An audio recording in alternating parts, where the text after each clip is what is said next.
আসসালামু আলাইকুম। আজকে আসছি আপনাদের জন্য নতুন একটা রেসিপি নিয়ে। আজকে বানাবো এই যে এটা হলো কুমড়া পাতা।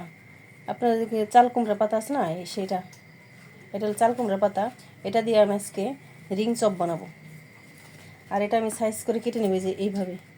মাথাটা এইভাবে কাটতে হবে, এইভাবে এভাবে এভাবে সাইজ করে নেব।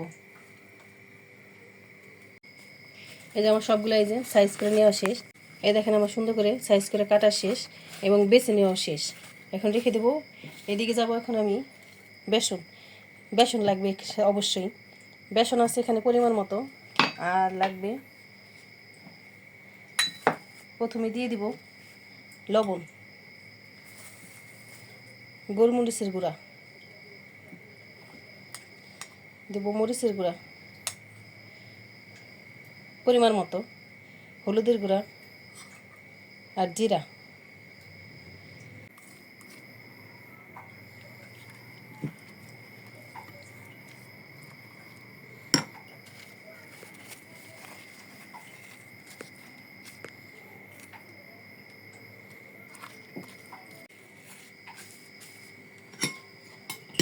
দেখেন আমার একে একে সবগুলো দেওয়া শেষ।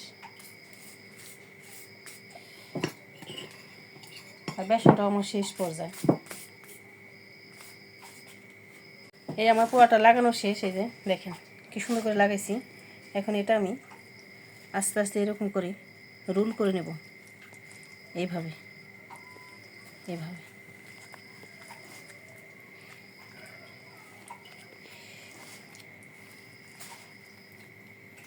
এভাবে রোল করে নেব। আর এই রোল করা শেষ। এখন এটা আমি ভাপে বসাই দেবো। এখন আমি এরকম একটা ছাঁকনি নিয়ে নিয়েছি, আর এখানে গরম পানি বসাই দেওয়া হয়েছে। ভাপে দেবো এটা আমি। এই যে এইভাবে আমি এটা বসাই দেব সুন্দর করে। আর এই যে ডোটা আছে, ডোটা এই যে উপর দিয়ে দিয়ে দিব।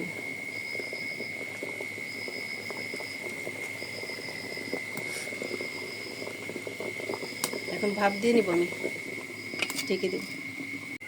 আর এদিকে আমার এই যে ভাপ দেওয়া হয়ে গেছে। এখন এটা নামিয়ে আমি ঠান্ডা করে নেব। আমার এই যে এটা ঠান্ডা হয়ে গেছে। দেখেন এটা সুন্দর করে আমি কেটে নেব। দেখেন কি সুন্দর দেখতে। এটা যেমন দেখতে সুন্দর, খেতেও দারুণ টেস্টি হবে। বাসায় অবশ্যই ট্রাই করতে পারেন। এই যে আমার সবগুলা কাটা শেষ।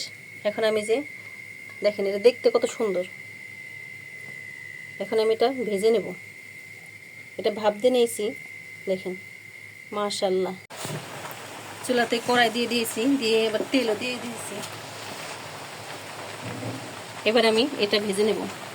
দেখেন এটা কি সুন্দর, মাশাআল্লাহ। আপনার বাসা অবশ্যই ট্রাই করতে পারেন। আর এখন চাল কুমড়া, মিষ্টি কুমড়া পাতা দেওয়া হবে। আর দেখেন সহজে এরকম একটা চপ বানিয়ে নেওয়া যায় বাসায়। তেলটা গরম হয়ে গেছে, এখন আমি দিয়ে দেব। এটা খেতে অনেক টেস্টি হয়। বাসায় আপনারা ট্রাই করতে পারেন।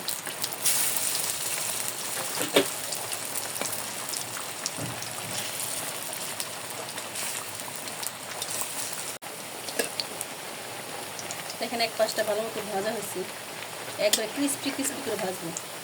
এটা খেতে এত টেস্টি হয়, গরম ভাত দিয়েও মজা লাগবে, দারুণ লাগবে। সুন্দর করে ভেজে নেব আমি। এই যে আমি এরকম করে সবগুলো ভেজে নেব। দেখেন এটা খেতে এত টেস্টি হয়, এটা বলার মতো না। না, বাসা অবশ্যই ট্রাই করবেন। এটা কুমড়া পাতা বা লাউ পাতা যেটা দিয়ে হোক, লাউ পাতা দিয়ে হবে। এটা লাউ পাতা দিয়ে অনেক টেস্টি হবে। আপনার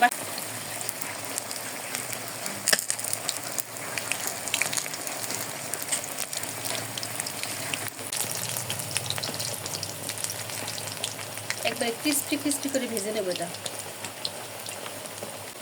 এই আমার সবগুলো ভাজা শেষ। একটা একটা করে উঠাই নেব। দেখেন কি সুন্দর হয়েছে দেখতে, মাশাআল্লাহ। দেখতে যেমন সুন্দর, খেতে দারুণ টেস্টি। আপনার বাসা এই আমাদের ভাজা শেষ। আমাদের ভাজা শেষ। এই দেখেন দেখতে কত সুন্দর। সেই আপনার বাসা অবশ্যই ট্রাই করবেন। আর আমাদের ভিডিওটি ভালো লাগলে আমাদের পাশে থাকবেন, লাইক এবং সাবস্ক্রাইব করে দেবেন।